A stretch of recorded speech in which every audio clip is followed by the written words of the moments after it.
profundicemos sobre las noticias. Vamos al desarrollo.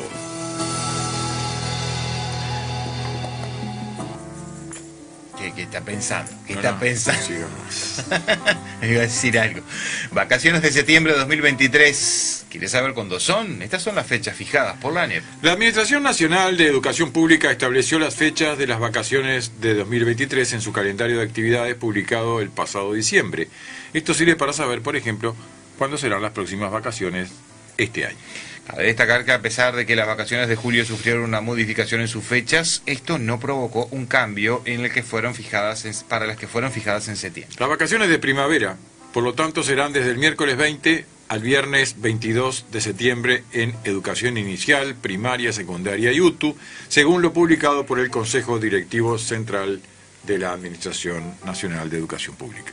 Se trata del último receso antes del fin de cursos, fijado para el 18 de diciembre en inicial y primaria y para el 2 de diciembre en secundaria y UTU. Así que del 20 al 22 de septiembre, las vacaciones de primavera. Discúlpeme. ¿Se adelantará? No sé qué pasará. De Que no estornuden, por favor. Detuvieron contrabando que venía hacia Uruguay y viajaba como mudanza. Mire usted, la aduana argentina inició una investigación por contrabando que venía a Uruguay bajo el pretexto de una mudanza. Declararon mercadería usada, pero había un sauna sin estrenar. La Administración Federal de Ingresos Públicos descubrió una maniobra irregular en el puente de San Martín. Entre los productos nuevos sin declarar se encontraban 2 Smart TV, 3 equipos de aire acondicionado, una heladera y una multiplicidad de muebles, entre otros productos incautados. El valor estimado de la mercadería fue superior a los 12 millones de pesos argentinos, poco más de 1 millón de pesos uruguayos, y la multa puede quintuplicar esa cifra. Agentes de la Dirección General de Aduanas realizaban controles en el puente internacional cuando un camión de mudanzas de una empresa de logística se presentó en el área de control integrado del puente internacional. El vehículo que trasladaba muebles y productos tecnológicos se dirigía a Uruguay, informó la AFIP en un comunicado. Tras realizarle al conductor las preguntas de rutina y antes de permitirle cruzar a Uruguay, los inspectores procedieron a fiscalizar la carga y advirtieron que lo que transportaba difería de lo declarado. De acuerdo a la documentación presentada por la empresa, el camión debía contener muebles y electrodomésticos usados. Sin embargo, muchos eran nuevos, se agregaba mercadería sin declarar. Teniendo en cuenta que la declaración difería con la carga, la aduana labró un acta por declaración inexacta y otras diferencias injustificadas que representan una transgresión, lo que está contemplado en el artículo 954 del Código Aduanero. Declare bien lo que trae, declare bien Pero es lo raro que trae. esto. Muy raro. Porque es raro en un momento en el que es más al barato revés. comprar acá. Claro, es al revés. Hay algunas cosas electrodomésticos que sí seguramente son más baratos en Argentina, pero no es la mayoría. La verdad que es una cosa rara. Caso Marcet. Viceministro del Interior de Bolivia viajó ayer a Uruguay y se reunió con Heber. El ministro de Interior, Luis Alberto Heber, se reunió con el viceministro del Régimen Interior y Policía de Bolivia, Johnny Aguilera. El encuentro surgió luego de que Aguilera llegara sobre el mediodía de ayer. El objetivo de la charla fue hablar sobre el caso del narcotraficante uruguayo Sebastián Marcet, quien se encuentra prófugo desde hace más de una semana luego de haber sido localizado en la ciudad de Santa Cruz de la Sierra. Fue Heber quien les advirtió a las autoridades bolivianas que tenían información acerca de que Marcet residía allí. Esto se dio en el marco de la reunión de ministros de seguridad del Mercosur el pasado 16 de junio en Argentina. Hasta el momento hay 13 personas detenidas por la causa, mientras la policía de Bolivia sigue los pasos del delincuente, quien escapó junto a su esposa y sus hijos. Rendición de cuentas comenzará a votarse hoy en Comisión de Diputados. La rendición de cuentas va a comenzar a tratarse hoy en la Comisión de Presupuesto integrada con Hacienda de la Cámara de Diputados. Ayer, los diputados de la coalición integrantes de la comisión recibieron en la mañana al presidente del CODICEN de la ANEP, Robert Silva, en la tarde al rector de la Universidad de la República, Rodrigo Arim. El sábado se reunió en el Parlamento la coalición de gobierno para tratar el tema y resolver qué iniciativas se incluirán en el proyecto final. La coalición coordina con el Ministerio de Economía y Finanzas el uso de fondos no ejecutables para la redistribución de distintos organismos.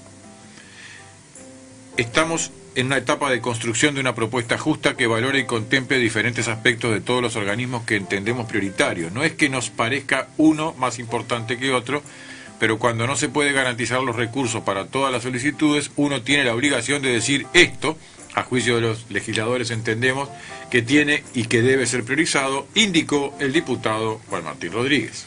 Hay recursos en diferentes incisos que no fueron ejecutados. A partir de esa realidad se está evaluando si de eso se toma la totalidad o parcialmente, que no es sencillo, agregó. Por su parte, la bancada del Frente Amplio considera que la rendición de cuentas es restrictiva del gasto y que eso perjudicará la expansión de la economía para el próximo año. El diputado Gonzalo Sibila, del Partido Socialista Frente Amplio, opinó que hay un recorte acumulado muy grande y no hay nuevos recursos.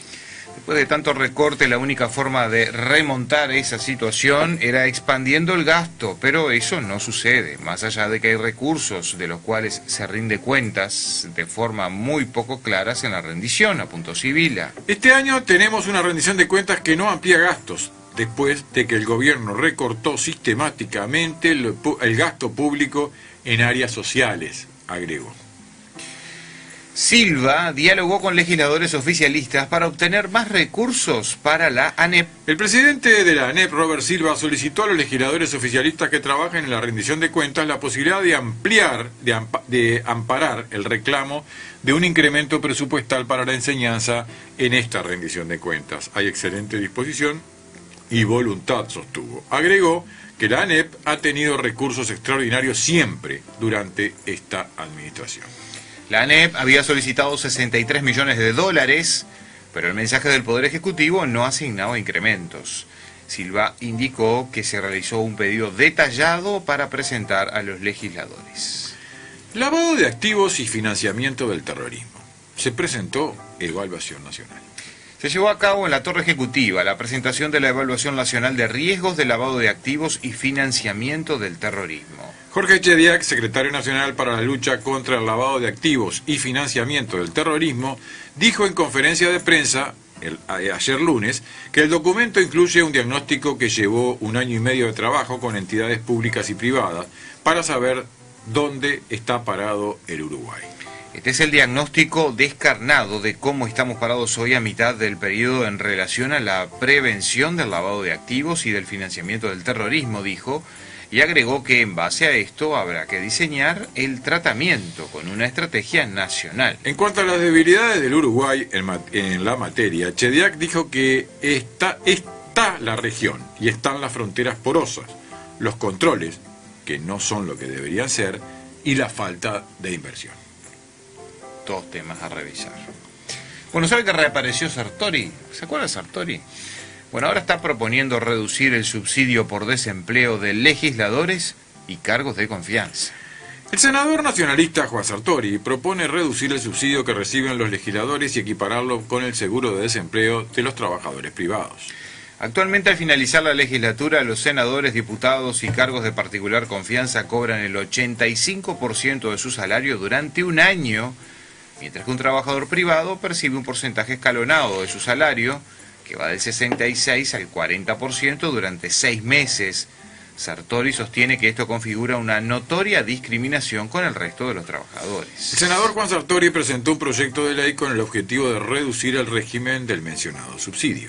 El objetivo es reducir no solo el periodo, sino también el monto del subsidio, igualando ambos aspectos al seguro de desempleo que perciben los trabajadores del ámbito privado cuando son enviados al seguro de desempleo por despido o suspensión de actividades. Es así que se propone que, ante el cese de encargos selectivos, políticos y de particular confianza, estos perciban un porcentaje escalonado de su sueldo por 6 meses, tal como está establecido en la ley 18.399 del seguro de desempleo administrativo por el Banco de Previsión Social. El primer mes se cobrará el 66% del sueldo, el segundo el 57%, el tercero el 50%, el cuarto el 45%, el quinto el 42% y el sexto y último mes el 40% del sueldo. En esa línea, el proyecto plantea que en caso de aprobarse el proyecto, bajo la redacción actual, no se admitirá el derecho al subsidio en los casos de renuncia del funcionario. Es una posición que algunos dirán que es justa y otros dirán que es populista. Sí, hay de todo, ¿no? Hay de todo. No lo hace un... Uno analiza desde el punto de vista del ciudadano y dice, bueno, sí, es verdad, deberían ser iguales.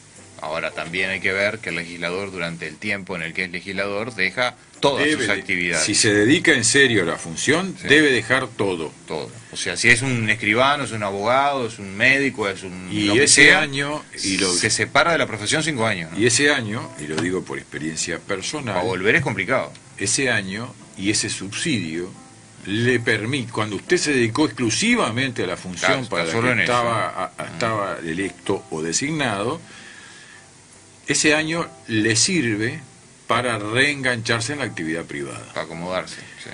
Eh, Para buscar trabajo, digámoslo. Para salir a buscar trabajo. entonces, Tenemos la historia de varios políticos que después de que estuvieron en la Cámara salieron a buscar trabajo. salvo que la política entonces quede reducida a quienes tienen recursos Para seguirse manteniendo. por otro lado, Claro. para Bueno, poderse mantener. quien O lo sea, propone lo tiene. Bueno, ahí está. El problema es que lo propone alguien que no vive de esto Claro. y que Lo tiene como una actividad más. ni siquiera se ha dedicado demasiado a la actividad parlamentaria y quiere ser presidente de la República. Sí, es un tema interesante para Me analizar. parece que es una medida que a la gente le puede sonar muy atractiva. Pero hay que conocer toda la historia, ¿no? Claro, es una medida anticasta de alguien que integra la casta, doble casta, la casta política y la casta económica. Sí, empresarial. ¿Ah? Sí, sí. Porque además de su dinero y de lo que haya generado, lo genera también a través de su matrimonio, con lo cual tiene un futuro Incierto. muy tranquilo para él.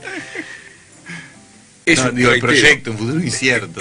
es una medida atractiva, sobre todo en un momento en el que se habla de cuestionar a los políticos. Pero Eso junta masas, ¿eh? bueno, por supuesto, es una medida populista, Eso, junta masas.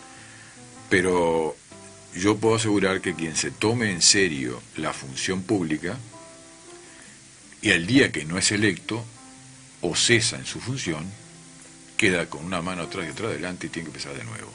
Sí, sí. Eso no arrancar de cero. Y el subsidio estaba pensado para que esa persona tenga un tiempo protegido por una retribución para poder reencaminar su vida. Yo lo hice a los 49 años. Sí, porque la actividad parlamentaria en definitiva no es equiparable a la actividad laboral de una persona que de repente fue administrativo en una empresa que cerró, pero tiene la función de administrativo consigo, por lo tanto como administrativo puede seguir buscando trabajo. El político no puede buscar trabajo de político. No. Tiene que empezar a buscar trabajo de cualquier otra cosa, cualquier otra especialidad que tenga.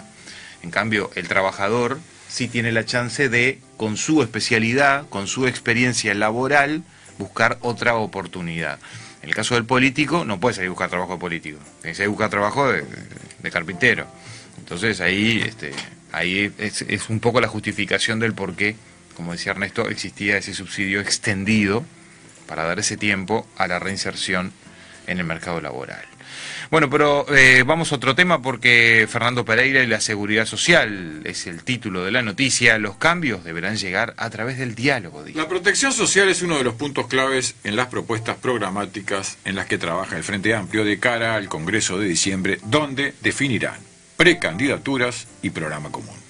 En ese terreno, la alternativa a la reforma que llevó adelante el actual gobierno es uno de los objetivos. Fernando Pereira dijo que su postura personal es que el tema debería pasar por un diálogo social, que la fuerza política deberá fijar posición sobre un eventual plebiscito, tema sobre el que hay visiones opuestas en la interna del Frente Amplio. El presidente del Frente Amplio repasó otros puntos centrales de los ejes programáticos, como ser la necesidad de tener alternativas reales que permitan mejorar el salario de los 25.000 pesistas, que se incrementaron en 100.000 en el actual periodo, apuntó. Frente Amplio también plantea como un eje común la producción y el ambiente. La transformación productiva sostenible es un aspecto clave, dijo, al tiempo que se plantean otros cambios en materia de inserción internacional. El gobierno fracasó en su propuesta de apertura, destacó. Para Pereira, toda la apertura posible, pero con el Mercosur, al tiempo que calificó el pedido de adhesión al Transpacífico como una mala idea. El presidente del Frente Amplio señaló asimismo como temas centrales la política para hacer frente a la pobreza infantil y a la problemática de estudio y empleo de los jóvenes. Sánchez explicó por qué el MPP no apoya el plebiscito contra la reforma jubilatoria. El Movimiento de Participación Popular confirmó que no acompañará un eventual plebiscito contra la reforma de la Seguridad Social. La definición se tomó en el plenario nacional.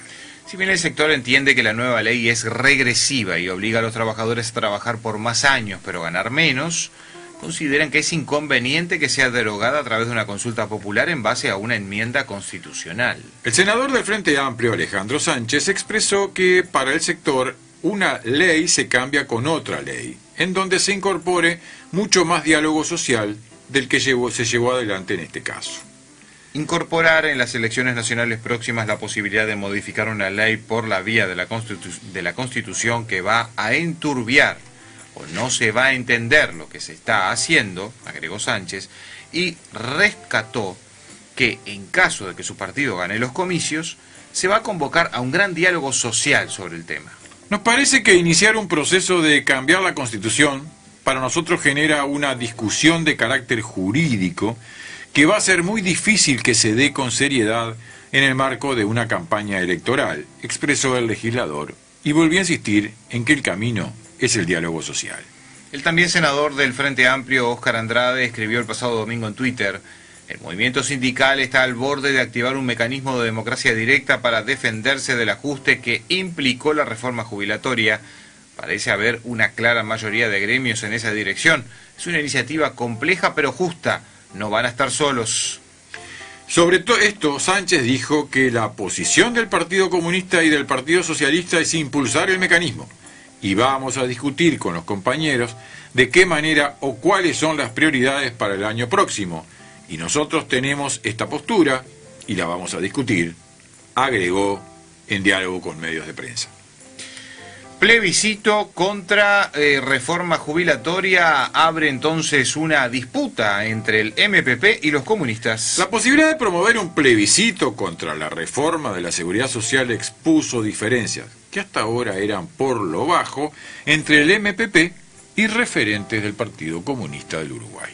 Luego que el domingo el plenario del MPP emitiera la declaración que leíamos hace un ratito, en la que ratificó su postura contraria a promover un plebiscito, lo que sus dirigentes ya habían transmitido a otros sectores de la fuerza política en conversaciones informales, el senador comunista Óscar Andrade escribió el mensaje en el que dijo que si el PIT-CNT da el paso de promover esa iniciativa, no van a estar solos. Andrade también afirmó, en respuesta a un mensaje, que en el Frente Amplio el debate aún no está saldado y que un escenario es ahora y otro si se consiguen las firmas, y que falta mucha agua por correr bajo el puente.